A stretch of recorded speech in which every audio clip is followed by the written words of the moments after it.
আল্লাহ রাসূল সাল্লাল্লাহু আলাইহি সাল্লামকে যখন মক্কার বেঈমান শয়তানেরা বাড়ি ঘেরাও করে নিলেন, নবীকে মারবো বলে মক্কার বড় বড় সর্দার আবু জাহাল, আবু লাহাব, আবু সুফিয়ান, উতবা, শাইবা, এই উকবা বিন আবি মুঈত, মক্কার বড় বড় লোকের একটা মিটিং করলে যে মোহাম্মদ ছেলেটাকে মেরে দেওয়া হোক, মোহাম্মদ ছেলেটাকে শেষ করে দেওয়া হোক।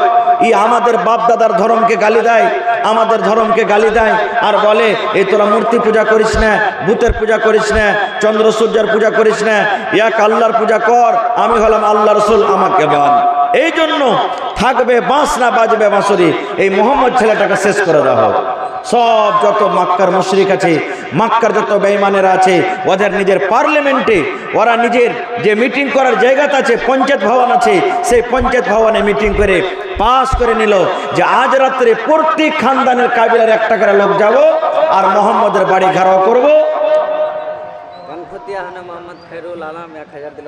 আচ্ছা, একটু লেখা লেখেন। সবাই বলছে যে মোহাম্মদ ছেলেটার একটা একটা করে লোক যাব আর বাড়ি ঘেরাও করে যেমনই সকাল বেলাতে বের হবে তেমনই ওর তালোয়ার দিয়ে গলাকে ছেপে দেব। সুবহানাল্লাহ। দিনের বেলাতে মিটিং করছে তারা, মিটিং হয়ে গেল, এবার রাতের অপেক্ষা করছে। নবী তো জানেন না যে আমার ব্যাপারে এরকম এরকম মক্কার বেঈমান শয়তানেরা তারা পার্লামেন্টে মিটিং করেছে যে আমাকে মেরে দেওয়া হবে। আল্লাহ তাবারাক ওয়া তাআলা জিবরিল আমিনকে ডাক দিয়ে বললেন, ও আমার জিবরিল ফেরেশতা, আমার নবীকে মারার পালন করে দিয়েছে, আমার নবীকে মেরে দেওয়ার পালন করেছে, আমার নবীকে আর দুনিয়াতে তারা রাখবে না, আমার নবীকে শেষ করে দিবে। এই জন্য জিবরিল যাও যাও যাও যাও, আমি আল্লাহ তাবারাক ওয়া তাআলা তোমাকে আদেশ করি এই মারার খবরটা আমার নবীর কানে তুমি পৌঁছে দাও, এই মেসেজটা আমার নবীকে দিয়ে দাও, আর আমার নবীকে জানিয়ে দাও এই মক্কার লোকেরা তোমাকে আর রাখবে না, এই মক্কার বেঈমানরা তোমাকে মেরে দিবে, এই মক্কার লোকেরা তোমাকে জমাই করে দিবে, এই মক্কার লোকেরা তোমাকে হত্যা করে দিবে। এই জন্য তাড়াতাড়ি করে রাতের বেলাতে, এই যে সামনে রাতটা আছে, যখন বেলাটা ডুবে যাবে, যখন সূর্যটা ডুবে যাবে, সূর্য ডুবার পর সময় দেখে সুযোগ দেখে মুহাম্মদ তুমি মক্কা ছেড়ে মদিনাতে তুমি রওনা হয়ে যাও, তুমি মক্কা থেকে মদিনা তুমি রওনা হয়ে যাও, তুমি হিজরত করে চলে যাও। লম্বা ঘটনা আছে, আমি ঘটনার দিকে যাব না ভাই। শেষ কথা, নবীজি নিজের জামাই হযরত আলী রাদিয়াল্লাহু তাআলা আমাকে ডাক দিয়েছেন দিনের বেলাতে। ডাক দেওয়ার পর তখন আলীকে বলছেন, আলী একটা কথা বলবো বাবা। বলছে কি? আল্লাহ রাসূল বলছেন, আলী রে, এই মক্কার বড় বড় নেতারা, বড় বড় সর্দারেরা আমাকে মেরে দিবে বলে পালান করেছে, এই মক্কার বেঈমানেরা আমাকে মেরে দিবে বলে পালান করেছে, আর ওই বেঈমানের মধ্যে আমার চাচা আবু জাহাল আছে, আমার চাচা আবু সুফিয়ান আছে। এই জন্য রে আলী, আমি হিজরত করে আজ রাতে আমি চলে যাব মদিনা। তোমাকে একটা কাজ করতে হবে আলী রে, আজ রাতের মতো তুমি আমার বিছানাতে ঘুমিয়ে যাবে, আর আমি যে চাদরটা গায়ে দিয়ে ঘুমাই ওই চাদরটা দিয়ে তুমি মুখটা ঢেকে নেবে, চাদরটা তুমি গায়ে দিয়ে, তুমি চাদরটা গায়ে দিয়ে তুমি শুয়ে যাবে, ঘুমিয়ে যাবে। আর আলী শুনে আমার সাথে সাথে তোমাকে আমি নিয়ে যেতাম, কিন্তু নিয়ে যাব না। কেন নিয়ে যাব না? মক্কার লোকেরা নবীকে খারাপ মনে করতো, মক্কার লোকেরা নবীর কথা মানত না, কিন্তু নবীকে আমিন আমিন বলে ডাকতো, নবীকে সাদেক সাদেক বলে ডাকতো। আজকে আমাদের যখন টাকা হয় আমরা ব্যাংকে জমা করতে চলে যাই, ইউনিয়ন ব্যাংকে জমা করতে যাই, SBI জমা করতে যাই, বরোদা ব্যাংকে জমা করে দেয়, বিভিন্ন রকমের দুনিয়াতে ব্যাংক আছে, সেই ব্যাংকে আমরা জমা করতে যাই। দরকার যখন লাগে তখন আমরা ব্যাংক থেকে টাকা নিয়ে আসি। ওই যুগে সব থেকে বড় ব্যাংক ছিলেন নবী মুহাম্মদ সাল্লাল্লাহু আলাইহি সাল্লাম। মক্কার লোকেরা নবীকে কোনোদিন তারা বেঈমান বলতো না, মক্কার লোকেরা নবীর কথা মানত না, কিন্তু নবীকে আমিন আমিন বলে ডাকতো, নবীকে সাদিক সাদিক বলে ডাকতো। এই মুহাম্মদের কাছে সোনা জমা করে রাখ, এটা হলো একটা বড় ব্যাংক রে। এই মুহাম্মদ ছেলেটার কাছে সোনা যদি রাখিস কোনোদিন বেঈমানি করবে না। এই মুহাম্মদ ছেলেটার কাছে তোরা টাকা জমা করে রাখ, এই টাকা যদি তার কাছে জমা করে রাখিস কোনোদিন খিয়ানত করবে না।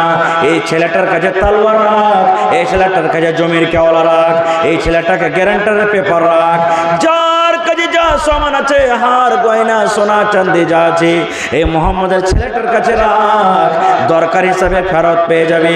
কারণ মক্কার জমিনে এই মোহাম্মদ বলে একটা এমন ছেলে যে জীবনে কোনোদিন বেঈমানি করতে জানে না, জীবনে কোনোদিন দাগা দিতে জানে না, জীবনে কোনোদিন শয়তানি করতে জানে না, জীবনে কোনোদিন খেয়ানত করতে জানে না। সব মক্কার লোকেরা নবীর কাছে কে সোনা জমা করে রেখেছেন, কে চাঁদি জমা করে রেখেছেন, কে টাকা জমা করে রেখেছেন, কে গয়নাগাটি জমা করে রেখেছেন। আল্লাহর নবী আলীকে বলছেন, আলী রে, যদি তুমি আমার সাথে চলে যাও আর তোমাকে যদি আমি হিজরত করে নিয়ে চলে যাই, তাহলে মক্কার লোকেরা আমার কথা মানবে না। মক্কার লোকেরা আমার পরে যেটা বিশ্বাস করে রেখেছে, মক্কার লোকেরা যেটা আমার পরে মহব্বত ভালোবাসা রেখে রেখেছে, মক্কার লোকেরা যেটা আমাকে টাইটেল দিয়ে রেখেছে আমিন সাদিক, এই কথাটা ভেঙে যাবে। এই জন্য আলী তুমি শুনে নাও, আমি নবী মোহাম্মদ আজ রাত্রে হিজরত করে চলে যাব, আর এই ঘরের ভিতরে মক্কার অমুক লোকের সোনা রাখা আছে, অমুকের হলে এটা দান, অমুকের হলে এটা চাঁদে, অমুকের হলে এটা তালওয়ার, অমুকের হলে এটা কেওয়ালা। আলী শুনে নাও, সকাল যখন হবে আলী রে, তুমি এক এক করে ডেকে ডেকে ডেকে ডেকে ডেকে যার যেটা সামান আছে তুমি তার হাতে তুলে দিবে, আর হাতে তুলে দেওয়ার পর তুমিও মদিনার দিকে রওনা হয়ে যাবে। নবীজি বুঝিয়ে দিলেন সব। এবার নবীজি রাত লেগে গেল, রাত লেগে গেল। মক্কার লোকেরা যারা পালন করেছিল যে সুবহানাল্লাহ, এই রাত্রে নবীকে শেষ করে দেবো, মোহাম্মদকে শেষ করে দেব। ঘটনাটা লম্বা, আমি ঘটনার দিকে যাব না। শেষ কথা, হযরত আলী রাদিয়াল্লাহু তাআলা আনহু নবীর কথা মতন বিছানায় ঘুমিয়ে গেলেন।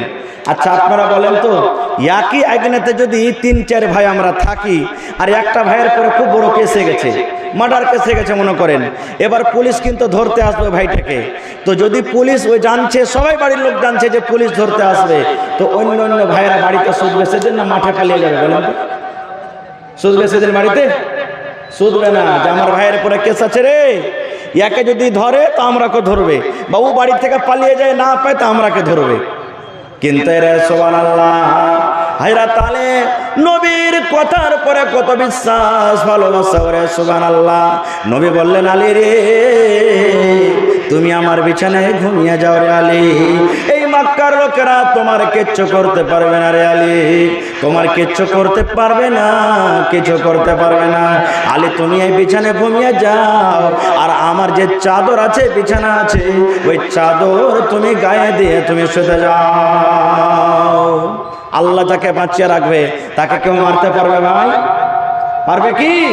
তাই কবির দাস একটা হিন্দু কবি, উনি বলছেন, যত কো কাঁটা বয়ে, যত কো কাঁটা বয়ে, তাহি বয়ে তো ফুল, তো को फूल के फूल है वाको है तेरे सोल, जाको राखे सैया, जाको राखे सैया, मार सकी ना कोई, बाल ना बांका कर सके जो जग बैरी हो। सैया माने हलो अल्लाह, সাইয়া মানে আল্লাহ, যাকো রাখে সাইয়া মানে আল্লাহ যাকে বাঁচিয়ে রাখবে, মার সকি না কই, তাকে কেউ মারতে পারবে না।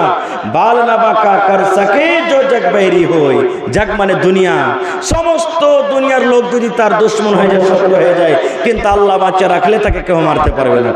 তো ভাইরা আমার, শেষ কথা আমি কেন বললাম ঘটনাটা, ঘটনার দিকে আমি যাব না, ঘটনাতে কি হলো না হলো অধিকার যাব না, তবে কেন বললাম, এই জন্য বললাম যে হযরত আলী রাদিয়াল্লাহু তাআলা আনহু নবীর কথার প্রতি কতখানি ইয়াকিন বিশ্বাস করেছেন, যে নবীকে না পেয়ে আলী জানছেন যে নবী যদি বাড়ি থেকে চলে যান, নবীকে মারতে এসেছে, ও যদি না থাকে তার বদলাতে হয়তো আমাকে মারবে, আমাকে জবাই করবে, আমার পিঠে লাঠি চলবে, আমার পিঠে তলোয়ার চলবে, আমার পিঠে ছোরা চলবে।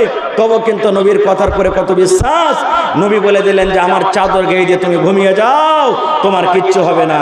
এবার হযরত আলী কি বলছেন, ওরে সুবহানাল্লাহ, আমার জীবন পর্যন্ত যতদিন আল্লাহ আমাকে জীবন দিয়েছেন, ওই রাতটাতে আমাকে আল্লাহ যত ঘুম দিয়েছেন, আরামে ঘুম করেছি, কোনোদিন আমি জীবনের কোন ঘুম আমি কোনোদিন ঘুমাই নাই। আলী বলছেন কোনোদিন ঘুমাই নাই।